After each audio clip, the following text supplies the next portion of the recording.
विकास के भरे इस देश में जहां कुछ लोग मिट्टी को छूना भी पसंद नहीं करते, वहीं दूसरी ओर कुछ लोग ऐसे भी हैं जो इस मिट्टी में अपने हाथ गंदे करने का शौक रखते हैं और उस मिट्टी को नया रूप देते हैं। आज हम ऐसे ही किसी इंसान से रूबरू होंगे जिसने इस मिट्टी को नए नए रूप और आकार में ढाला है। मशहूर शिल्पकार हरकिशन जी ने भारत में ही नहीं बल्कि विदेशों में भी अपने इस हुनर को पहुंचाया। इस बात का अंदाजा उनकी उपलब्धियों को देखकर ही लगाया जा सकता है। एक छोटे स्तर से उठाकर अपनी इस शिल्प कला को एक नई पहचान दिलाने में इनका बहुत बड़ा योगदान रहा है। मैं हरियाणा के मांडोठी गांव से 1976 में यहाँ आया। पहले तो मैंने गांव की पोट्री सारी सीखी अपने पिताजी के माताजी के उसमें। फिर यहाँ दिल्ली में आया तो यहाँ कुछ थोड़ी सी अलग हटके पोट्री थी जो लोकल ऑर्डिनरी बोलते हैं जिसको, वो उसको सीखा और उसको फटाफट शुरू कर दिया बनाना। मैंने यहाँ आकर के कुछ अपने आप को डेवलपमेंट और आगे करना शुरू करा और इस काम को फैलाने का भी काम चालू कर दिया। मिट्टी को नए रूप देने की कला हरकिशन जी के अलावा परिवार के अन्य सदस्य भी जानते हैं। काफी हद तक उन्होंने इस विरासत को न केवल बखूबी संजोया है बल्कि उसे नई पहचान भी दिलाई है। इस कला को नई पीढ़ी एक नजरिए से देखती है और इस गांव के अन्य लोग भी इस कला से जुड़े हुए हैं और इस कला को पीढ़ी दर पीढ़ी आगे बढ़ाने में अपना सहयोग दे रहे हैं।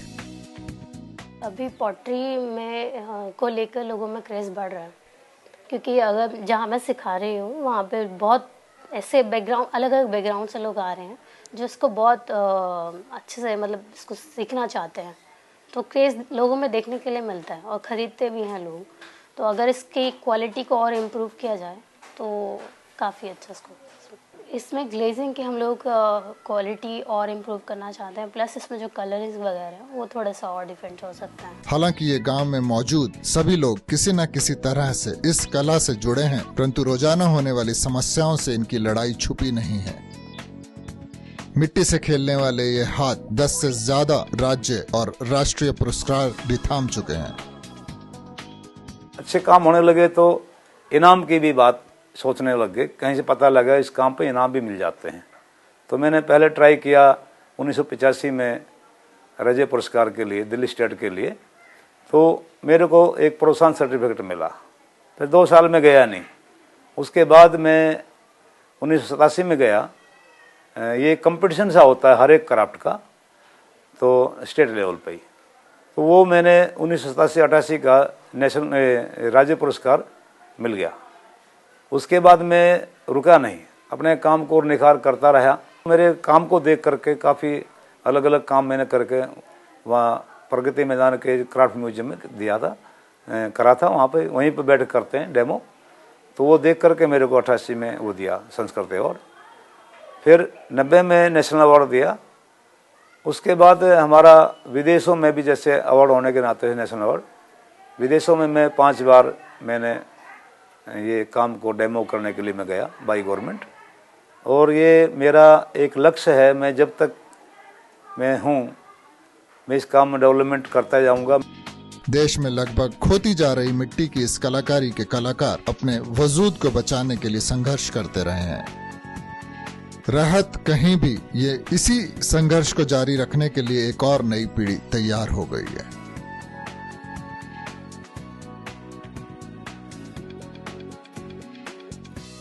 इसको वॉशेबल करने के लिए इसके साथ में गिलेज जोड़ दिया है, जिसको पुराने ज़माने में कांच चढ़ाना बोलते थे, आजकल उसको इंग्लिश में ग्लेज बोलते हैं।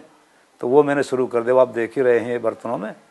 तो ये वॉशेबल हो गया है। इसमें किसी प्रकार का कोई मैं लेड का इस्तेमाल नहीं करता हूँ और ये खाने में कोई नुकसान नहीं करते हैं और मतलब डेकोरेशन की चीज़ें भी ये कर रहे हैं। तो इसमें काफ़ी लोगों ने अच्छा लगा है। कुछ एक्सपोर्ट करने के भी इरादे में हैं, कुछ लोग इसको खरीद के बेचना चाहते हैं। और मैं खुद भी अपने जो NGO को बाज़ार मिलते हैं या हैंडीक्राफ्ट बोर्ड के वो बाज़ार हैं, क्राफ्ट बाज़ार होते हैं, उनमें भी बहुत सारी बार मैं हिस्सा ले चुका हूँ और लेता रहा हूँ और भी ले रहा हूँ। राहत की बात यह है कि इस संघर्ष को जारी रखने के लिए एक और नई पीढ़ी तैयार हो रही है। कैमरा पर्सन चंदन के साथ अविनाश, NBN न्यूज़, नई दिल्ली।